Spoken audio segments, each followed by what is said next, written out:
사랑하는 성도 여러분, 2월 1일 월요일 아침입니다. 하나님의 은혜와 평강이 함께하기를 축복합니다.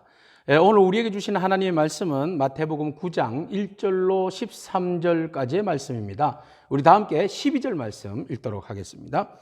예수께서 들으시고 이르시되 건강한 자에게는 의사가 쓸데없고 병든 자에게라야 쓸데있느니라. 너희는 가서 내가 긍휼을 원하고 제사를 원하지 아니하노라 하신 뜻이 무엇인지 배우라. 나는 의인을 부르러 온 것이 아니요 죄인을 부르러 왔노라 하시니라. 아멘.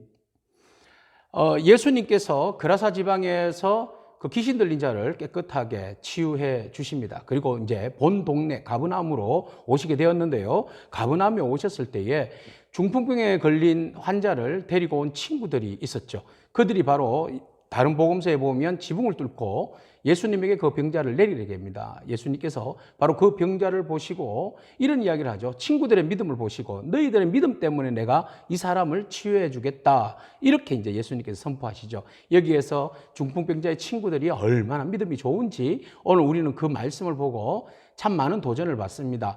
네, 본인의 믿음도 중요하지만 그 연약한 자를 위하여서 함께 중보하고 기도하면서 주님께로 이끄는 그런 도우미의 역할, 이 사람의 역할이 정말 우리에게는 필요합니다. 그래서 믿음이 연약하거나 또 개인적으로 어려움을 당한 사람들이 있을 때에, 절망하고 있을 때에 우리가 그 사람들을 계속적으로 그 사람들을 위해서 기도하고 또 그 사람들을 주님께로 이끄는 그 믿음, 주님께서 오늘 그 믿음을 우리에게 요구하고 계십니다. 오늘 그 믿음으로 나아가는 저와 여러분에게 축복합니다.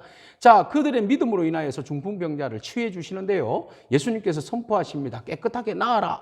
이렇게 하신 것이 아니라 네가 죄사함을 입으노라. 할렐루야. 이 말씀을 하시는 거예요. 그래서 사람들이 깜짝 놀랐어요. 아니 도대체 이 사람이 누구기에 그냥 그 자리에서 일어나 가라 이렇게 말씀하실 수도 있는데 왜 제사함을 받았느니라 2절 말씀 왜 네 제사함을 받았느니라 이렇게 말하는 것일까? 사람들은 깜짝 놀랐어요.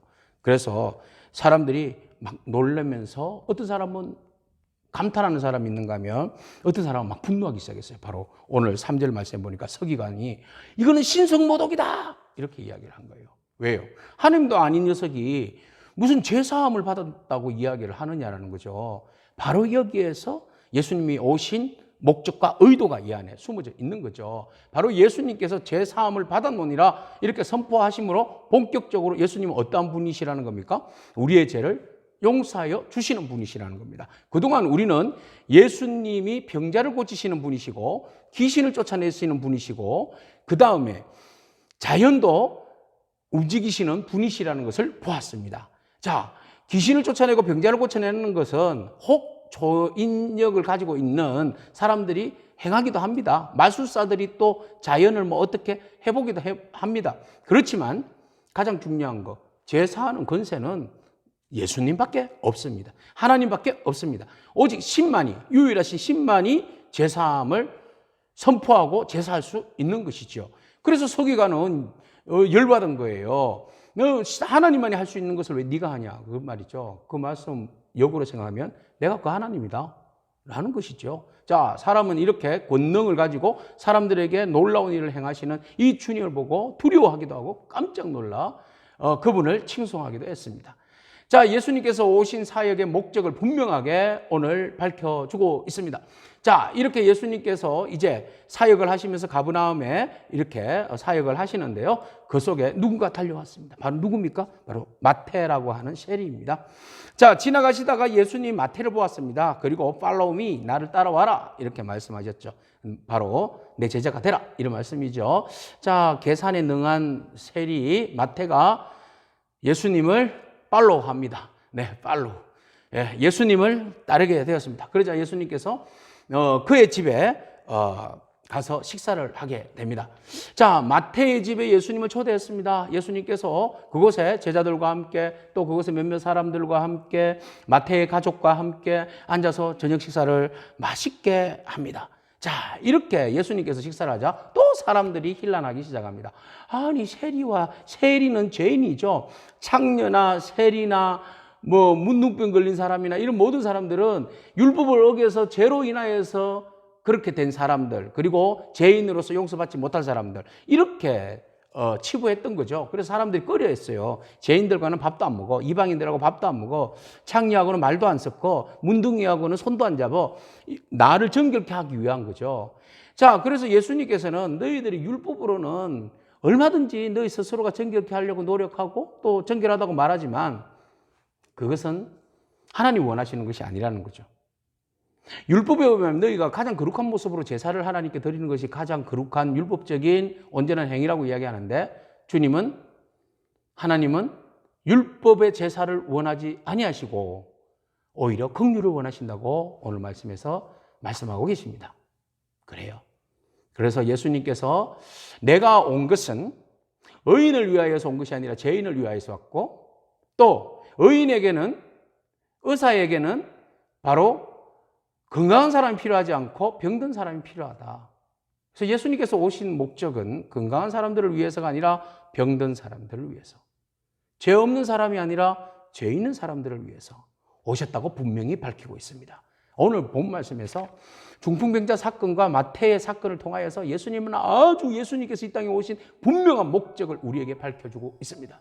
예수님은 하나님의 아들로서 죄를 사하는 권세가 있습니다.